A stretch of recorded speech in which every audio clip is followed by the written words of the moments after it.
Welcome to CMC channel అండి. ఇప్పటివరకు Meena channel subscribe చేయకపోతే దయచేసి సబ్స్క్రైబ్ చేయండి, లైక్ చేయండి, షేర్ చేయండి. మన తెలుగు మన సామెతలకు పునర్స్వాగతం అండి. ఈ ఎపిసోడ్ సామెత గుడిలో లింగాన్ని మింగే వాళ్ళు ఉన్నారు.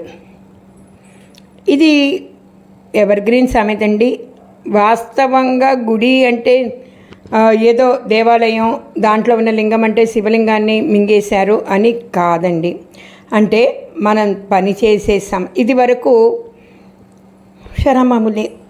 ఉదాహరణకి సుబ్బలక్ష్మిని సుబ్బారావుని తెచ్చుకుందామండి మన అవగాహన కోసం. గుడిలో లింగాన్ని మింగేవాళ్ళు అంటేను మన యజమాని మనకి దైవంతో సమానం. ఆయన ఎవరైనా కానీ ఆ సంస్థ గుడితో సమానం అన్నమాట. ఖచ్చితంగా ఇది మన పెద్దవాళ్ళు మనకి నేర్పిన పాఠం, మనం నేర్చుకోవాల్సిన పాఠం. సుబ్బారావు తత్వం ఎలా ఉంటుందంటే పొద్దున్నే లేస్తాడు, పేపర్లన్నీ చదువుతాడు చక్కగా A to Z. అంతా చదివాక అతనికి ఏమనిపిస్తుందంటేనో ఆఫీస్ టైం అయిపోతుంది. ఆ సుబ్బలక్ష్మి ఏదో కోరోనారో చేసి అన్నమ పప్పు ఉడికొట్టి ఆయనకి అంత ఉడికింది క్యారేజీలో సర్ది ఇస్తుందన్నమాట.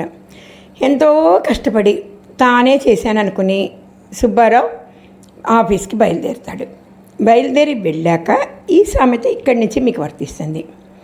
ఎంతసేపటికి అంటే ఇప్పుడు కొన్ని సంస్థల్లో ఎలా ఉంటుందంటేను కన్వేయన్స్ అంటే వెళ్ళి వచ్చినందుకు బిల్లులు, ఆరోగ్యం లేకపోతే వాటికి అనారోగ్యానికైన ఖర్చులకి బిల్లులు, లేదా ఇలా conveyance bills, health problem bills, ఇవన్నీ చాలా రకాలుగా. వాళ్ళ ఉద్దేశం ఏంటంటేను నిజంగా ఉపయోగపడే వాళ్ళకి డబ్బులు ఇచ్చి వాళ్ళని మనస్తాపానికి గురి చేయకుండా వాళ్ళకి మనం అండగా నిలబడాలని ఆ సంస్థ యొక్క అది వాళ్ళు సాధించుకున్న హక్కు అనుకుందాం. ఇతను ఏం చేసేవాడు, ఉన్నవి లేనివి పెట్టుకొని మా ఆవిడికి ఒంటో బాగాలేదని, మా అమ్మగారికి ఒంటో బాగాలేదని, ఎందుకంటే తిను సెలవు పోతే మళ్ళీ జీతం పోతుందన్న భయంతో తిను మాత్రం ఖచ్చితంగా వెళ్తూ తనని ఉద్దేశించి కాకుండా మిగతా వాళ్ళందరికీ చెప్పేవాడు అన్నమాట. దానికి కూడాను ఎవరు కూడా పెద్దగా పట్టించుకునేవాళ్ళు కాదు. పోనీలే 100-50 తినేస్తున్నాడు అని.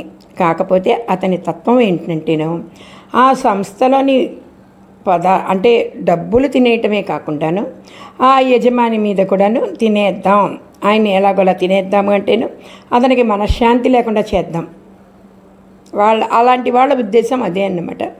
సుబ్బలక్ష్మి అప్పుడప్పుడు భర్తతో అనేదన్నమాట, ఏమండి వాళ్ళు మనకి దేవాలయంతో సమానం అండి, మీరు పనిచేసేది మనం ఇన్ని 4 మెతుకులు తింటున్నామంటే వాళ్ళ పుణ్యమే కదా, మీరెందుకు వాళ్ళని ద్వేషిస్తారు, మీరు వాళ్ళని అలా ద్వేషిస్తే మన పిల్లలకి ఎలా కలిసి వస్తుందండి అని సుబ్బలక్ష్మి ఎంత చెప్పినా కూడాను తనకు తోచినట్టే తను ఉండేవాడు అన్నమాట.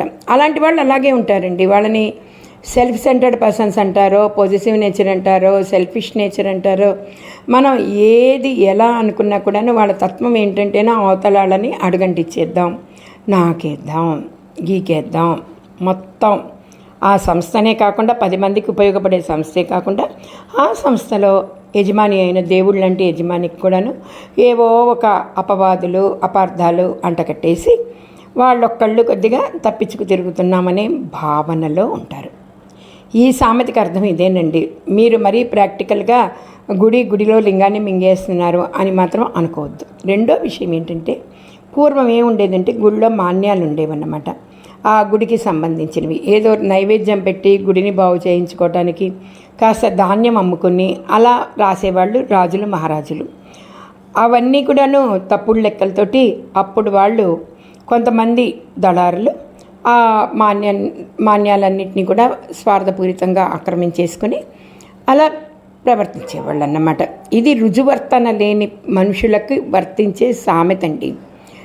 అన్డిసిప్లిన్డ్ పర్సన్స్, ఆ డిసిప్లిన్ లేని వాళ్ళు చేసే పనులు ఇవి.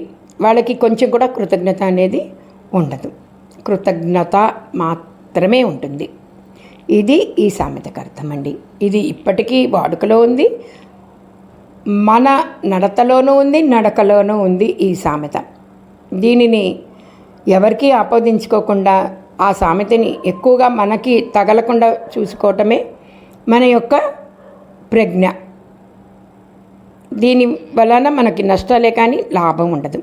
మన మాతృ సంస్థని మనం గౌరవించాలి, మన యజమానిని మనం గౌరవించాలి. ఇది ఈ సామెత అర్థమండి. నానుడి అంటేనే సామెత, సామెత అంటేనే దానికి ఒక అర్థం, పరమార్థం ఉంటుంది. ఇదే దీని పరమార్థం. మరో ఎపిసోడ్లో మరో సామెతలో కలుసుకుందామండి. అప్పటి వరకు సెలవు. ధన్యవాదాలు.